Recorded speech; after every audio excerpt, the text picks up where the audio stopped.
toutes. Bienvenue dans cette nouvelle vidéo en présence de Marianne pour ce nouvel épisode de En roue libre. Donc voilà, on va aborder quelques thématiques diverses et variées, notamment on voulait revenir un peu sur la thématique des prix. Ouais. Comment tu mets tes prix, comment tu les estimes, etc. Voilà. Ouais, ben du coup, pour les prix, j'ai longtemps et même j'ai toujours ce problème-là de légitimité à me dire ça me prend du temps à faire mes œuvres et du coup je peux pas les vendre juste à 5 euros. Sauf que j'ai pas envie, enfin j'ai envie que des personnes qui soient pas non plus hyper aisées puissent les avoir et en fait j'ai toujours ce problème-là de il y a un minimum où je peux pas mettre en dessous sinon j'y perds. Voilà, et du coup j'ai trouvé un peu une solution qui amortit un peu les prix, c'est que j'ai fait un système de 3 prix différents Ouais. par article. En fait la personne choisit le prix qu'elle a envie de mettre selon son budget. Ok. Et en fait je détaille à quoi que ça correspond. En fait le premier c'est vraiment amortissement des matières et du temps. Le deuxième, c'est le prix un peu normal que je me paye correctement et c'est bon. Et le troisième prix, c'est un peu un tips en plus, c'est la générosité. Du coup, après, c'est à chaque personne de voir un peu selon son budget ce qu'elle peut mettre. Mais ouais, j'ai toujours quand même ce problème-là de. Il y a quand même certains trucs où c'est assez élevé et ça m'embête, mais c'est comme ça. Mais je peux pas mettre à 5 Bah, euros. ouais. Genre. Ouais. Mais c'est qu'on est trop habitué aussi à des prix Bah ouais. pas chers aussi. Mais ouais. Fast fashion, tout C'est ça. Il vaut mieux faire un achat une fois en 6 mois plutôt qu'un achat tous les mois de fast fashion. Bah ouais, bien sûr. Mais c'est compliqué, tu vois, c'est bizarre parce que moi, comme c'est un truc que je pratique, de pas beaucoup acheter, mais du coup, quand j'achète, je préfère mettre le prix et me faire plaisir, etc. Et comme je m'entoure de gens qui pensent comme moi, j'ai l'impression que tout le monde fait ça et que c'est bien rentré dans les mœurs de faire ça. Et en fait, pas du tout. Tu te rends compte que pas du tout. Ouais. Le truc de, tu sais, alors je sais plus quand est-ce que c'était, mais je crois que c'était à Paris où il y avait eu une boutique Shein qui avait ouvert. Ok, je savais pas. Ah oui, si. Mais je crois que c'est une boutique temporaire. Ouais. Je sais plus trop. Et il y avait une queue, mais de fou malade. Vraiment. Et c'est là où je me suis dit, mais oh mon dieu, comment c'est possible? Mais après, tu vois, c'est compréhensible parce que voilà quoi, les gens, surtout en France, ont de moins en moins d'argent pour vivre déjà, subvenir à leurs besoins essentiels, etc. Donc forcément, ils se dirigent vers des choses qui coûtent pas cher, mais tu vois, c'est dramatique. Donc je comprends aussi ton envie du truc de j'ai envie que ça reste accessible pour ceux qui n'ont pas tellement les moyens et tout, mais ouais, compliqué. Et ça marche bien ou pas ce système? Ouais, au niveau des retours, les personnes trouvent ça bien et comprennent bien. Tout le monde n'achète pas le premier prix. Ouais, c'est ça marche en fait. Les gens font après par rapport à ce qu'ils peuvent, ce qu'ils veulent. Ils sont plutôt honnêtes par rapport à. Non, c'est ça. C'est ça. Et surtout que, ça c'est quand je fais des marchés du coup de créatrices. Sur l'autre côté de l'étiquette, il y a écrit le nombre de temps que j'ai pris dessus, que j'ai pris pour le faire. Et je trouve que ça aide à réaliser, surtout pour les gens qui sont pas dans la création et en fait se rendent pas compte que cet article est à tant d'euros, mais parce que en fait j'ai pas pris une demi-heure à la faire en fait. Donc ça aide, ça justifie un peu plus. Ouais, et du coup les gens ils sont réceptifs à ça. Ouais, en fait plein de gens se disent ah oui en fait ça prend du temps et tout. Je fais ouais. Et t'en as fait beaucoup des marchés comme ça? J'en ai fait quelques-uns l'année dernière, surtout à Noël. Ouais. Après, je sais pas si c'est le médium que je préfère. Parce que vu que c'est pas des choses à 5 euros, etc., ça part pas forcément très vite. C'est des achats qui se réfléchissent plus. Mais ça permet de se faire connaître, que des gens nous fassent des commandes, etc. C'est vrai. Mais ça prend beaucoup d'énergie, les marchés. Ouais, c'est vrai. Oui, c'est vrai. Parce que du coup, quand tu fais un marché, est-ce que tu te dis, ok, il faut que je fasse tant de trucs? Est-ce que du coup, tu te forces à créer et à faire des trucs pour avoir un stock? Surtout là pour les marchés de Noël, je me suis dit, là, ça va être la période où je vais pouvoir peut-être vendre plus que d'habitude. Et j'ai été punie de ça parce que du coup, début décembre, j'ai commencé à produire un max et j'ai eu une tendinite. Du coup, j'ai dû arrêter. Donc je me suis dit, il y aura ce qu'il y aura, ce que j'ai fait. Ça a été, mais... Ouais, t'as pu te rentabiliser au moins ou pas? Pas tant. Pas tant, ouais. Ouais. Ok. Parce que, ouais, encore une fois, moi, je fais pas énormément de ventes en marché. Ouais. Donc... C'est plus... du coup, les gens, ils passent par Instagram pour te Ouais, en prendre un commande truc? plutôt. T'as pas de site? Non. Ok. Non, je me dis Instagram, ça suffit en tant que vitrine. Ouais. Ok. Ouais. Ok. Et ça marche? Ça va? Ça va, ça va. Après, Ça moi, va j'ai un petit rythme, je suis pas à fond en communication sur les réseaux, etc. Donc, Ok. je le fais Ouais, naturellement. bah ça c'est compliqué. Ouais, bah c'est un taf, hein. Les Ouais. réseaux, c'est Ouais. c'est pas facile. Ouais. Et du coup, on en parlait là tout à l'heure entre midi et deux, mais tu ne fais pas que de la mode du coup, puisque tu fais une sorte de street art. Alors tu m'as dit que c'était du yarn bombing, Ouais, c'est ça ça? s'appelle du yarn bombing. Du coup, à la base, du yarn bombing, c'est... je sais pas d'où ça vient ni de quand, Ouais. mais c'est juste une pratique d'accrocher des tricots dans la rue, genre Ouais. autour des arbres, autour des poteaux, etc., pour un Mhm. peu rendre plus jolie la rue. Mhm. Et moi j'aime trop cette idée-là, et du coup moi je fais ça, mais avec des choses politiques. En fait, un peu comme des tags, mais moi je ne Ouais. sais pas taguer, j'ai pas du tout Ouais. cette technique-là. Et je me dis, bah, moi aussi je peux aussi mettre des choses Ouais. dans la rue, parce que bah, il y a ça aussi comme limite, c'est que je fais des choses sur les vêtements ou dans des coussins, etc., mais qui restent avec la personne ou en Oui. intérieur, et là ça peut toucher aussi, bah, Ouais. c'est selon où je mets aussi, ça Mhm. touche des personnes différentes, etc. Ouais. Ok. Voilà. Mais tu vois, je connaissais pas du tout Non, bah après, oui, ce ça se fait truc-là. pas énormément. Ouais, mais je Euh, trouve ça cool en vrai. mm, Je trouve ça voilà. super. C'est vachement original et ouais, je sais pas, le concept est fou. Quand tu me dis, bah, je fais des tags aussi, mais en tricot. C'est là, quoi? Incroyable!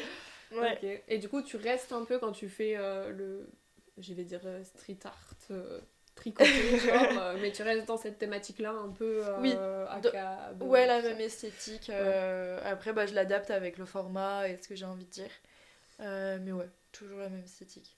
Ce qui est juste frustrant avec ça, c'est que... Et ça, même les personnes qui pratiquent le yarn bombing pas politique le disent, c'est que ça reste très éphémère. C'est souvent décroché, soit par des personnes qui veulent le récupérer pour chez eux, ou sinon par les agents de la ville, parce que c'est une dégradation en fait.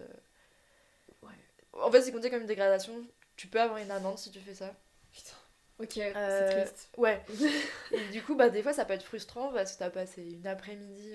Parce que sur toi, ton truc. quand tu le mets, t'es dans la perspective de le récupérer. Non. Non. Non, je le donne à la. Enfin, je le donne à la. Au monde. Je l'abandonne. C'est ça. Et ouais, du coup, c'est frustrant parce que t'as passé du temps. Mais faut, après, c'est les règles du jeu.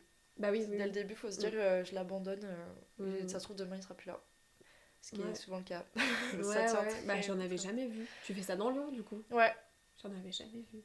Après, ça se trouve, un jour, je vais tomber dessus, je vais c'est dire, ça. ah tiens, je vais reconnaître ta patte, et je vais dire, ça, je sais qui c'est. Et ça fait combien de temps que tu fais ça? Enfin, je veux dire. Bah en fait c'est pas régulier. Ouais, j'en avais fait beaucoup pendant l'été il y a 2 ans. Et après en fait c'est juste qu'il faut que je trouve le moment de faire ça parce que c'est grave enfin c'est du don, enfin c'est du vraiment. Bah ouais, c'est un peu du travail dans le vent. Ouais c'est ça, enfin c'est du coup faut que là je vais en refaire. Ouais. Donc ils sont en préparation. Cool. Ouais, mais il faut c'est une organisation aussi à avoir.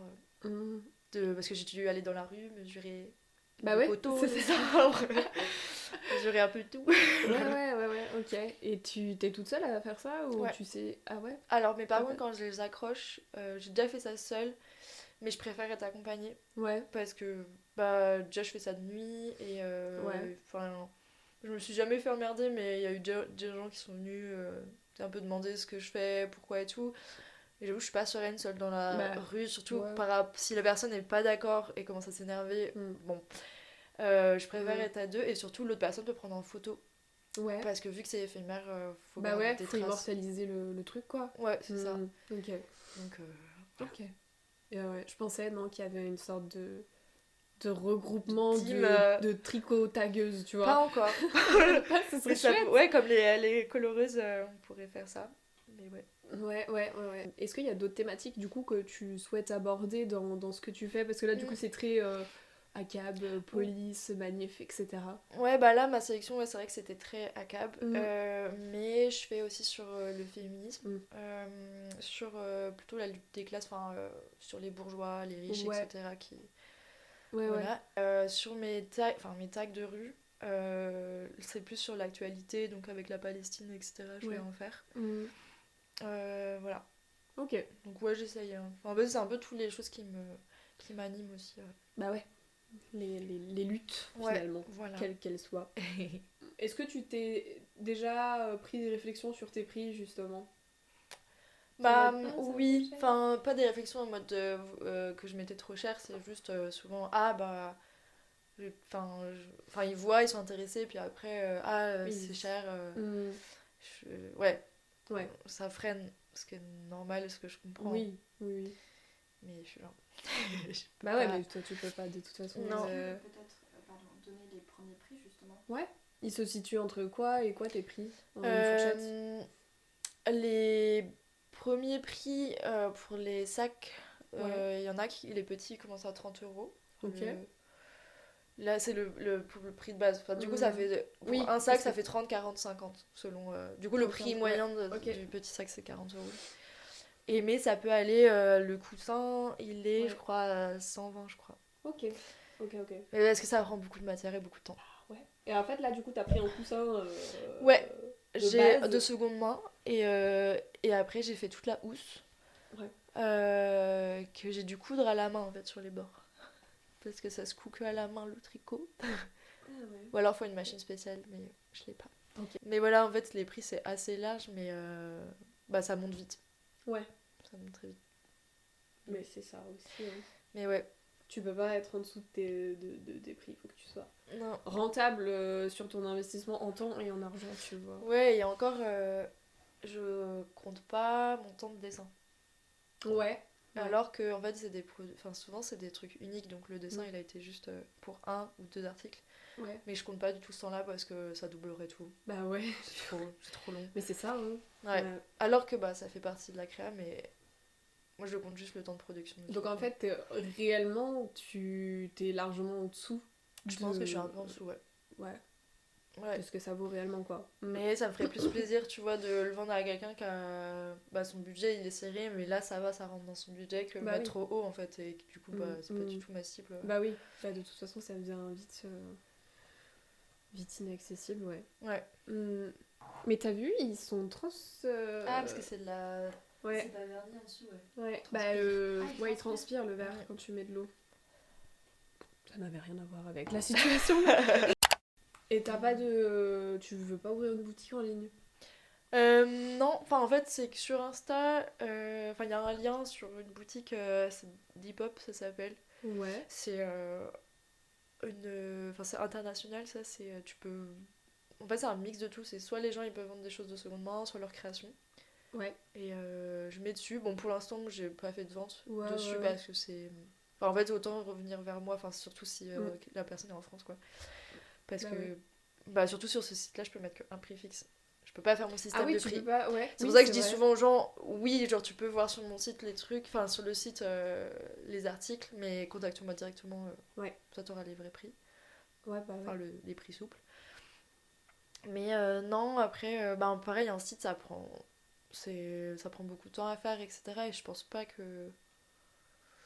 T'as pas envie d'investir Ouais, déjà Instagram ça prend beaucoup de temps, j'essaie de calmer. Enfin là j'ai fait une énorme pause.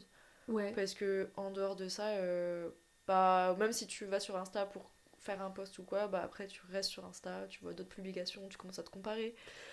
Et là tu te sens, tu sors du truc, t'es pas bien, enfin c'est un peu malsain. Oui, donc, complètement. Parce que souvent aussi on me demande mais tu veux pas avoir un TikTok, ça marche de ouf et tout, et je fais mais en fait déjà Instagram ça... Enfin, je suis d'accord que oui en ce moment faudrait avoir TikTok pour avoir encore plus de gens et tout, mais c'est pas...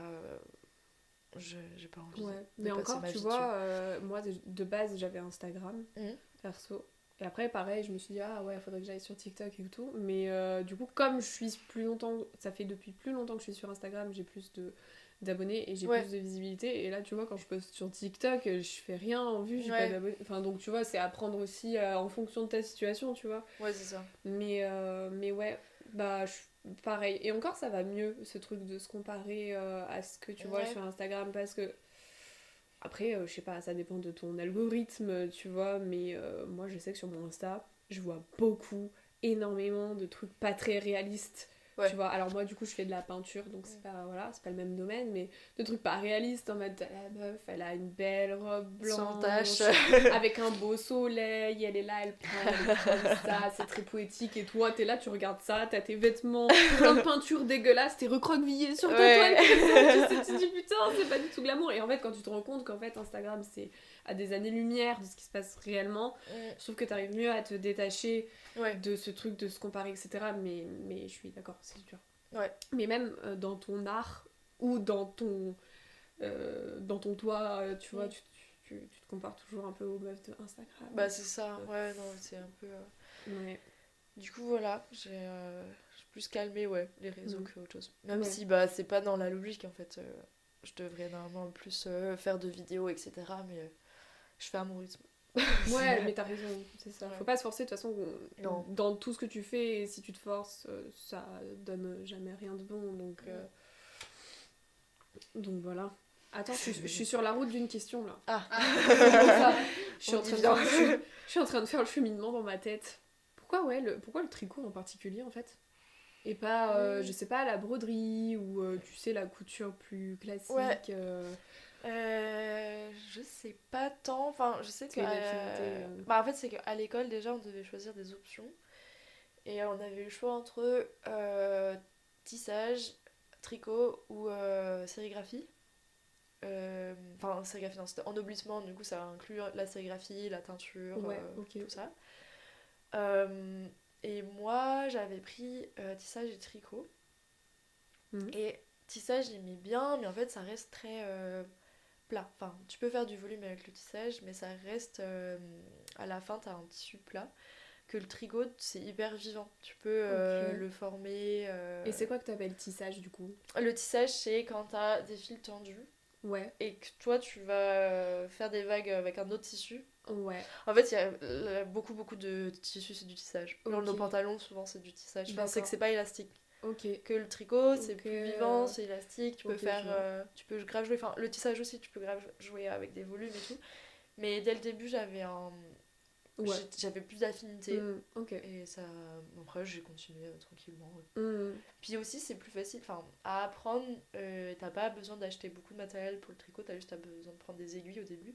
Que le tissage si tu veux faire à la maison, bah faut que tu fasses un petit cadre avec des petits clous, enfin faut bricoler et tout.